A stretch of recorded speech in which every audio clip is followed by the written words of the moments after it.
Welcome back, YouTubers, to another TNA Impact Wrestling review, live, of course, with your boys, the British Fist. Gotcha. Consisting of one Mr. Parkin and two, because he is better than two people. It's none other than your boy, NJ. What's up? Subscribe above, like this video, and comment your thoughts on this TNA Impact Wrestling show down in that comment section below. And make sure you contact us in the link in the description box below. Yes, indeed. And with Terminator NJ hanging around, you might as well follow him on Twitter and add him on Facebook, because it's pretty interesting looking at his stuff, isn't it, NJ? I'll say that. He's got a lot to say and stuff that you should all check out. Make sure you follow. It's very interesting. So today's show, we're going to get the wrap-up. We're going to get some continuation of the Aces and Eights storyline. We're going to get the wrap-up of the BFG series, and also we were going to get the whole gut check angle. But we opened up the show with Austin Aries with a cast on his hand, basically coming out saying that he isn't medically cleared to wrestle, but he will fight, and that he is also, they got his wrong hand. He's actually left-handed, and he basically comes out and challenges the Aces and Eights to fight him after what happened last week. Pretty straightforward, got straight to the point. He weren't wasting time. He wanted to get revenge on Ace and Eight after last week. And I just thought it was nicely done, and it really set up the flow of the show. Yeah, one thing I liked about this opening segment and the way they highlighted Austin Aries tonight was they made Austin Aries feel like the top guy in the company. You had Hollywood Hulk Hogan and Sting coming out saying whatever Aries wants because of the champ, he's going to get it. And if he wants to fight one of the Aces and Eights one-on-one, he will get it. So that instead of casting Austin Aries back in this storyline, they've made him a focal point in this storyline now, which makes him feel a lot more important to the show and really overrides what they've kind of done in the last couple of weeks of really making him second-rate to this whole Aces and Eights storyline at some points. You could say that, but I think now they're going the directions the Ace and Eights pointed out last week. They're actually going to focus a lot on Austin Aries and hopefully keep him up in the top part of TNA. Pretty much. And then you have Aces and Eights on the Titantron saying they're going to do things on their terms, and they're going to be having some fun tonight. And at that point, me and NJ were like, this could be a pretty interesting show. And that is true, because when it compares to shows that Aces and Eights are not there, my feeling, because of the way that this is the big angle in TNA at the minute, they are needed to have some kind of big involvement in. So when they said that, it definitely got me tuning in to see what they had planned. I mean, last week's show was the most viewed show of the year, and so you'd think they'd want to try and continue that viewership with the TNA, with the Aces and TNA versus Aces and Eights thing. And they did some of that tonight. So a very good opening segment, in my opinion, doing multiple things, highlighting Aries and the main angle of the evening, which is, of course, the Aces and Eights stuff. Okay. The BFG series match is next between James Storm and RVD. But one thing I do want to point out that TNA have done much better than last year is that not only have they made their matches feel like a bigger deal, but they consistently announced matches beforehand, so we've been able to look forward to them. It makes the show feel, you just look a lot more forward to the show when you know what's going on. And TNA have used the Bound for Glory series well to do that, in my opinion. And with the big wrestlers they've got now in this part of the Bound for Glory series, more than the beginning, they've definitely got matches that we know that fans want to see, fans want to tune into. And that's the thing with this show, we will probably say this later, some of these matches were definitely pay-per-view worthy, but they really couldn't do much about it because obviously they've got the top dogs, the top wrestlers now in the final, battling it out to get their place at Bound for Glory. Indeed, and the three matches on this card, the three BFG series matches, they had interviews and stuff, and they made them seem like a very big deal, which is exactly what you need to do this late on in the series, much better than they had it when Russo was booking it last year. We go on to James Storm versus RVD. We get the news, in fact, that the leader of the Bound for Glory series gets to choose his opponent in the semi-final at No Surrender. I guess it is given the top person the importance of, yes, I'm at the top, so I do deserve something for making it here. So in a way, I do like the idea. It gives a reason for the leader to go after. It gives a reason for someone to go after the top rather than just be in the top four. You basically, the match went about 11 minutes. It was a pretty decent match between James Storm and RVD. The finish was very good. That's exactly what made this match feel a pretty big deal, in my opinion. Your Storm gets the victory with the last call just as James Storm is running and jumping into the corner. That was a nice big way to finish this match, wasn't it? It was very nicely done, because when it comes to Rob Van Dam, you do think, yes, he didn't really put the growing talent over, but he's going to get James Storm, who needs this. So in a way, we all predicted it could have gone either way here, but the way they did this finish, I definitely give it credit, because they both were fighting their way. The way they did it was creative and very gave James Storm the final touch that he needed. Exactly, and he's now in first place in the BFG series, and I don't think he has any matches left now. But Storm basically goes on an interview afterwards, basically saying he wants to win back his World Heavyweight Championship, etc. So building that up pretty well. The first BFG Series match of the evening was quite a good one. It was a very good way to finish. The match pretty good for a Rob Van Dam match. The after-match segment or interview, I like that because obviously it's the important show now this week and next week. It gives us the time for them to say what's going to happen and where they are right now. Indeed. And now we're going to catch up with a future gut check competitor and hear his story of how he wants to be in TNA. Because we feel so lucky that we got the privilege to interview this guy, so let's roll the footage. Indeed. My name? Leo Maxwell, ladies and gentlemen. Life was hard where I come from, man. You didn't really know where you were coming and going back in those days. In the house where we lived, I was the youngest of 5 brothers, and by God, did they teach me some hard lessons. And conditions were so bad in our house at the time, I had to move in with my grandpapa. I mean, he was 75 years old at the time, but he looked after me like I was his own son. Grandpapa, he loved his wrestling, man. He was going to train me. He was paying me to go to college so I could train up in wrestling. Unfortunately, when I'm just about to get my chance, my big chance, he all of a sudden, well, he passed away. And there went my opportunity with it, man. Goddamn. And so I was training in the gym one day thinking, there's no chance this is going to happen anymore. And then Al Snow comes into the place and says, dickhead, you got potential. And I was thinking, that's my chance. That's where I'm going to go. TNA gut check. So I'm damn straight happy, man. I'm going with my gut check. See you guys later.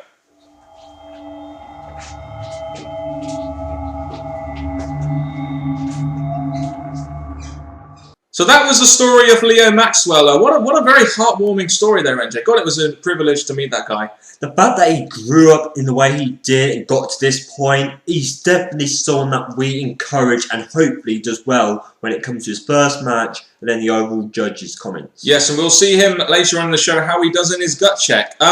Madison Rayne comes out wanting a rematch against Miss Tetchmarker, and all of a sudden, out comes ODB saying that she has a match against Miss Tetchmarker, and not Miss Tetchmarker, I mean Madison Rayne, and she proceeds to squash her in 20 seconds. I must admit, I got a lot of entertainment out of seeing Madison Rayne get squashed in 20 seconds by that big boob bitch. I did like that. Following that stupid backstage thing we had with ODB, following on from last week in her relationship with 2 hours. Eric Young. But this, seeing her wrestle on her own, back to the ODB when I first started watching TNA, seeing her like this, it definitely got me thinking, yes, this is what I want to see. It was a squash match, very nicely done. ODB showed that she is the dominant bitch, and I loved it. Yeah, the dominant bitch indeed. It's just a shame that Eric Young had to come out afterwards in a suit. Looking quite smart, Eric Young, but basically comes out saying he's been successful in Hollywood, and ODB wants the old Eric Young, and the crowd were kind of into this, as the casual fans, I guess, and he strips down to his underwear, and they're back together, and we're like, oh no, this couple are back together, oh dear. Yes, they, in a way, I would say they finished one segment I didn't like, which was AJ and Claire Lynch. We'll get to that soon. But they got this one still going on with it. A perfect chance for ODB to say, even after stripping down all that, to say, nah, it's still not working for me, and actually finish it, lose the tag champs, and go back to single wrestlers. They failed it, and now it's continuing, and boom! Are they ever going to defend those belts? That's the thing. They need to just be stripped of those freaking belts. One important question I think we needed to ask this week was, what the hell? Because it looks like Devon's contract is running out, but we didn't see him on the TV show this week. So what the hell's going on with the TV Championship now? Sadly, he's been tweeting away saying that he's not wanting it, he's finished, it's done. So I think when it comes to No Surrender, he'll probably get his one more pay-per-view match, lose it in a pretty good match, but to who, we don't know because it won't tease tonight. But I do expect one more match, and that'll be it. We only saw Bully Ray once tonight, not in the ring or anything, but he's going to have one more match on the BFT series. Man, I really hope Bully Ray re-signs. I really do. Well, Bully Ray being the top heel he is, yes, there are other people climbing the ladder to be up there with him, but Bully Ray by far is the one to work with to put faces over. We've seen that in the past, and we could probably see in the future. I just think he should definitely sign. Yeah, definitely so. AJ Styles versus Samoa Joe was next in the Bound for Glory series. We got that video package of the AJ Styles storyline. Do you think they might continue it onwards? Well, we had Hogan backstage before this with Daniels and that. And they were saying, like, AJ's not finished with you. So in a way, I'm having a big feeling that as we're going to get to from this match, there's a possibility of probably Daniels and AJ match, or if they want to adapt it, a tag match. I don't know how they're going to do it. They're definitely teased that there's going to be more here. I think my theory was proven wrong in this video. I really do think AJ Styles is going to go into the Final Four, but it doesn't seem like he's going to be in the Final Four. It seems like they're freeing him up for something else. AJ Styles in this match, basically, he went for 10 points. He was trying to get the 10-point victory, but in the end, Samoa Joe gets the win with the roll-up pin. He's still second in the BFG series. I like the addition they had of here, AJ Styles being very disappointed in the ring and going like that and being a bit annoyed with himself. That made it feel like it was his final match, and it really meant something to him. Well, this match, I really did love it. There's a small spot that I liked. Samoa Joe's out the ring, out comes AJ and kicks him in the stomach. Yeah. But the way they finished this match, just like the other Bound for Glory style match, I like this. It was submission, then suddenly roll up for the pin. And yes, it looked a bit botchy because AJ looked like he had his shoulders up. But I still loved it. Samoa Joe won in a pretty good match, I thought. So, very good match. Yeah, and it doesn't look like AJ Styles is going to Bound for Glory anymore. Not after the championship anyway, so we'll see what they do with him in the meantime. I really thought he was going to win that BFG series, but it seems like whenever I come up with a theory, it soon gets proven wrong. I guess that's science for you. In the next segment, we have Chris Louis' gut check. We were a little bit confused about this because they said they were going to announce it next week, but they did it this week. Backstage, the Pritchard, Taz, and Al Snow were talking about how he had an amazing backstory, but he was pretty much terrible at everything else. And you notice how hard it was for those guys to think of positives about this guy? Because let's face it, apart from the backstory, he had nothing else going for him. No, they definitely... This segment... Well, I'm trying to compliment it, but I can't because they botched it. It looked like from what we heard, they started like they're doing something next week. They did it this week, so they botched a bit there. But straight away, I could see from the way they were trying to do this, it just weren't going to be a good finish. And that is how it should have been, really, with regards Chris Louis. His family was at ringside, and I was thinking, God damn, they're going to maybe say yes to him, but thank God he got 2 no's, and I'm thinking, thank you very much. This gut check would have gone to real low heights if they accepted this guy. He just really wasn't ready. He was nowhere near good enough. I'm glad they said no to him. They did try and compliment him by saying, we loved your story, we loved your thing, blah, blah, blah. But it's not really the story that's going to get him over in the ring. It's his style in the ring. And straight away, both Taz says, you're not at the right level. We had... Al Snow. No, the one before Al Snow. Oh, Pritchard. Pritchard, he put him down too. And it just came to a big point where they both everyone realised that it just weren't the case. It's not like he wasn't even that great on the mic. He said about 5 words. He was out of shape. He wasn't very good in the ring. So he pretty much has everything that a wrestler doesn't want to have on a big-time TV show. So thank God they voted no on Chris Louis. He was nowhere near good enough for this gut check segment. But one thing that was positive about this segment was you had Joey Ryan. You had Joey Ryan coming in with his megaphone, and basically Joey Ryan hits Al Snow, and then they all run after him, and I'm sitting there thinking, Joey Ryan versus Al Snow for a TNA contract at Bound for Glory. TNA, book that shit now. It's moved away from Taz, as we pointed out, as well as you commenters have pointed out, which is okay in a way, but it's still what was teased to begin with. Al Snow, on the other hand, he's still got moves in him. I'm not expecting the most best match, but it still fits into a storyline to give Joe Ryan what they're teasing here. So in a way, I think it should happen sooner than later. So do I, and they've teased it well, and they've used a slow build on this one, once a month getting him on the TV show, and I look forward to anything doing with Joey Ryan. I think Joey Ryan has a place in TNA, in my opinion. Now it's time to see how good old Leo will do in the gut check, NJ.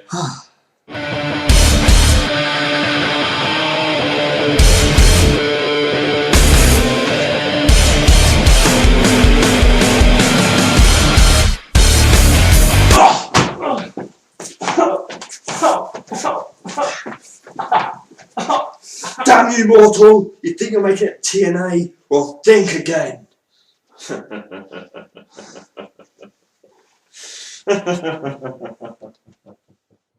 Oh my God. What? Why does Terminator NG keep doing this to us, man? We're going to get such a bad name if he keeps doing shit like that. It was our one special moment. TNA gave us the chance to interview this guy, and then out of nowhere, we didn't even know he was at the arena at this point, and then... The guy didn't even get a legitimate chance. I mean, goddamn. If there was ever a heart-warming moment, goddamn, I'm almost tearing up here. That was just... Oh, God, I don't know. Terminator NJ. Seriously. He has no heart. No, he really doesn't have any heart, but we're going to have to continue on this through because business does come first, unfortunately. Jeff Hardy versus Kurt Angle. I know, it's sad, isn't it, man? Jeff Hardy versus Kurt Angle, Bound for Glory series, in our main event match of the evening. Goddamn, this seemed like a very pay-per-view worthy match, and Jeff Hardy got the well-fought victory in this one, didn't he? It was a definitely back and forward match, really competition worthy, great main event, had the right people in the main event, Yes. Angle, Jeff Hardy. Yes, it's a WWE styled match that happened in WWE, but for TNA doing this, very nicely done, and they really warmed it up as the match went on. Went about 13 minutes, and it really did feel like a final match. And you had, Jeff Hardy got the victory once again. Much like AJ Styles, Kurt Angle was very disappointed when he lost. Again, I like that little addition there. It's those little additions that Bruce Pritchard has really implemented into the TV show, along with Dave Lagana. So Jeff Hardy gets the victory. He's going to be in the top 5 now, it would seem, even though AJ Styles has more points than him. I guess he has one more match, so he can get the win, I guess. It looks that way, but the way I saw this match, it could have gone either way, but Jeff Hardy getting the win over Angle, definitely big point, and the point at the end when Kurt Angle just couldn't believe it, he lost to Jeff Hardy. It could lead to something like, because Jeff Angle is still someone that's going to go on it, have something going on for him. So I thought this was very nicely done. So Angle isn't in the top 4 now. Jeff Hardy has a chance to go in the top 4. A very good TV main event, in my opinion, between two ex-WWE guys, kind of similar to their match at Lockdown. Just a very good overall match between the two, kicking out at finishes, and really felt like a final match in this BFG series for a guy like Kurt Angle. It really did. It did. We then had a segment after that. Jeremy Borash basically brings out the top 5. Jeff Hardy, Rob Van Dam, Samoa Joe, Bully Ray, and James Storm. Basically, one of these 5 people are going to have to get eliminated in order for a top 4 and no surrender. Storm and Joe are guaranteed in the top 4. We're going to have Hardy versus Joe and Bully Ray versus RVD. It's still weird that AJ has more points than Jeff Hardy, and he wasn't included in this. But Hardy and Joe, Bully Ray versus RVD next week to decide the final person in that BFG series semi-final match at No Surrender. I'm really glad we've got matches lined up once again. It's been announced this week, so we know what we're getting. It's definitely wrapping up here, and we're going to be getting bigger matches at No Surrender. So the way they did this, we've got a good pack vibe. Yes, there's Rob Van Dam instead of AJ, but I guess we could look past that because of what matches we're going to get. So I think we've got a good lineup here. I think this was a nice little touch by TNA to just say, look, these are the final 5. One's going to get eliminated. It's making it feel more like a big deal. And like I said, these are the little things they're doing that were a lot better than last year's Bound for Glory series. These kind of segments. So we then get on to our main event segment of the evening, which is always going to be the Aces and Eights stuff, as is per usual with TNA now. It draws in ratings. They're going to continue doing that, and you can't really blame them for doing that with ratings being low lately. We get basically Austin Aries coming out, and like I said again, they singled Austin Aries out as the champion. They had him in the ring on his own while everything else is going on outside the ring. They made him feel like a staple of the product, like it was their top guy. And the key part that stood out for me is that Aries was saying, your best guy, kind of face our best guy. So it really leveled it up there. It was very nicely done. And I thought the way they led this, because we know the Ace and Eights were going to come out eventually, and it wrapped up to what we saw was a big fight. Yeah, I mean, Aries and the member from the Aces and Eights have a fight in the victory. I did like Hulk Hogan really put Austin Aries over, like, our finest against your finest. And the real pinnacle point comes when the Aces and Eights storm the ring, then the TNA roster storms the ring. So we get in that whole TNA versus the Aces and Eights gang flare sort of storyline. And then a guy with a flapjack comes in. We don't really know who he was. Then comes out and knocks Austin Aries. I think the whole cliffhanger there was, who the fuck was that guy? It's like they keep multiplying in more numbers every freaking time, don't they? That's true. There's a few slip-ups during this. Like, one of them, their mask was coming off. That was the aim. There was the one in the ring who actually came to the ring maskless. So it was a few slip-ups, but it's going to hopefully lead to something next week. But there was a few slip-ups. Another good Aces and Eights segment, in my opinion. The brawl outside the ring. You had all the focus basically in the ring on Austin Aries. And Austin Aries is now a staple part of this storyline, which means that the guy stands out. And that is exactly how your TNA World Heavyweight Champion should be. He's been cast to the sideline for the last couple of months. And now he's back in the spotlight. And for the second week, Aries got taken down. So the way they're pinpointing him as their person to go after, it's definitely leaving us wondering, where can they go from here? What's going to happen? Is this going to affect the build from No Surrender to Bound for Glory. Yep. I'm really interested in seeing where they take Austin Aries next. And I mean, he might be injured. We don't really know what's going to happen with Austin Aries now. He's now probably going to be injured at some point. Don't really know. We'll find out next week, I guess. This is one of the things that keeps us tuning into TNA, these kind of cliffhangers they keep giving us. So your overall thoughts on this edition of TNA Impact Wrestling then, NJ? Yes, there were a few things which I'm going to doubt, which was the Eric Young thing and possibly AJ and Daniels being teased again, just because they know that it's a big match. But other than that, the Bound for Glory stuff really stood out. Yeah. The Ace Knights really stood out. And they did announce matches for the pay-per-view, apart from the Bound for Glory stuff, other than the other matches. But pretty good show. It gave us strong stuff. My thoughts on this show, the Aces and Eights stuff was done very well. The Bound for Glory series stuff was done very well. And they're the two main stories in TNA right now. My only issue with the show was that, like NJ said, no matches or feuds are really teased for the pay-per-view, which is coming up, which is probably, it's going to be mostly about the BFG series, but we do need other filler matches in there to fill up the card. So that is my only issue with the show. The 3 BFG series matches were all pay-per-view worthy, in my opinion, and the Aces and Eights angle at the end really gave us a cliffhanger going into next week's show. So I thought there was a lot of filler tonight as well, I thought, but it didn't take too much of my enjoyment away from the show, even though there was a fair amount of it. I'll give the show a B. Pretty good grade. Yeah, so give us your thoughts in the comment section below on this edition of TNA Impact Wrestling. And yes, from me, Mr. Parkin, and this guy's here next to me, because I know you want to see him do a what's up, guys.